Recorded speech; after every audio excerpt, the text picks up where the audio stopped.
us a little bit about what the CSP is, what they do, and what your goals are? Sure, absolutely. The East Coast CSP Cannabis Substitution Project was started out west just over 3 years ago by Neil Magnuson and a bunch of his buddies.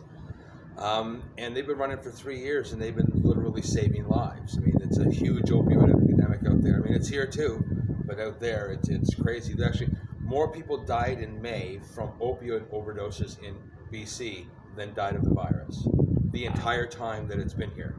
Okay, in 1 month, they've lost more people to the drugs than the virus. So, it's a big deal. Down here, well, I just talked to Neil. I said, look, I love what you're doing. I'd like to do it down here. You're good with me using your name and stuff like that. He said, sure, go ahead. He sent me all the logos. Boom. I looked for some donations, and I was up and running. It's literally that easy. If you can find enough people to give you the donation, you don't have to start off, because we're giving out 200 kits every Monday now.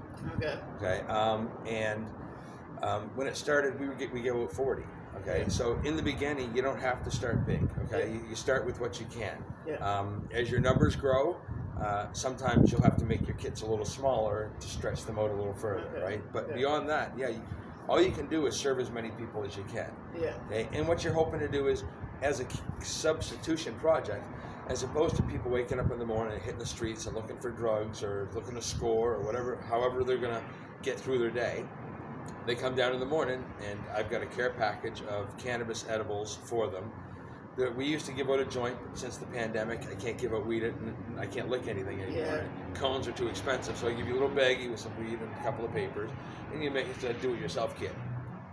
But there's usually a meal replacement bar that's infused. There's a chocolate, there's a gummy, there's a cookie or a brownie, and sometimes there's sandwiches, but everything is cannabis infused. It's made a real difference from what I've seen in the community and from what I've heard back from the library and the Salvation Army and some of the local areas. It's made a real difference. It's been working good. I can imagine that it is kind of a little bit of a hectic thing to organize all these people, all these volunteers, into making the edibles and then putting together the care packages. Like, how do you deal with that? Well, now we finally decided that Saturdays we take off. So it's one of those things. It's a labor of love. You're always doing it. You're either talking to somebody about it or putting, in each pack there's instructions on, if you're a newbie to edibles, who we are and what we're doing. So there's 200 packs. There's 12 things to go in each bag. So you're always packing a bag with something else. So I mean, it's an ongoing thing, and the volunteers. I mean, you can't do it without volunteers. They're what make it happen. Without it, just some guy standing in the middle of the street. What type of research have you found that suggests that a project like this is a deterrent to opiate use? Well, luckily for me, I only had to look at the research or the experience that they've been doing out west, what I've seen happening from them and how they've been running their operation. But there are some studies out there that you can look up about cannabis helping people come off of opioids and stuff and be able to just get back to some normal life, beat the addiction that way. I've got one friend in particular, like, he's right on the edge. He can't get help. I don't know what to do for him. He's talked to everybody. They won't even answer the phones anymore. What do you do then? It's terrible, and that's where I'd start. There has to be a way to help these people, because it's out of control. I mean, that's where the addiction comes from. If you could make improvements to the social and or the healthcare system in Nova Scotia, where would you start? Mental health, without a doubt. But what would you start with? Like, give me an example of what you would do to make it better. Well,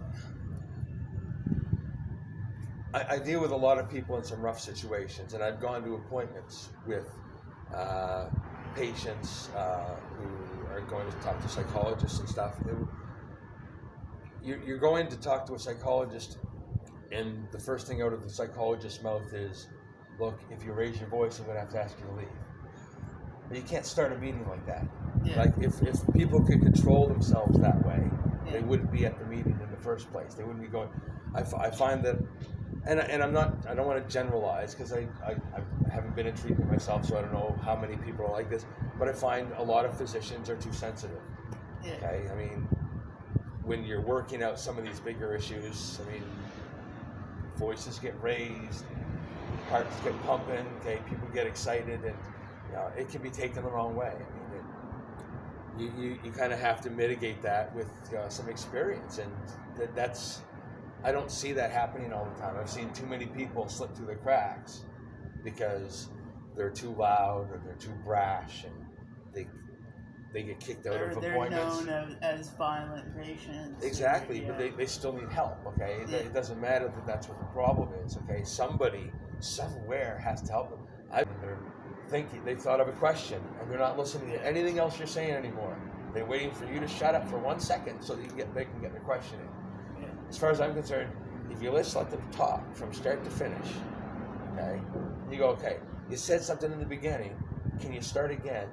And then I'll go, but you just let them get it out all the way once without interrupting them for a question. Just go all the way through and go, yeah, I had a question, can you start over? I think that would make a big difference there.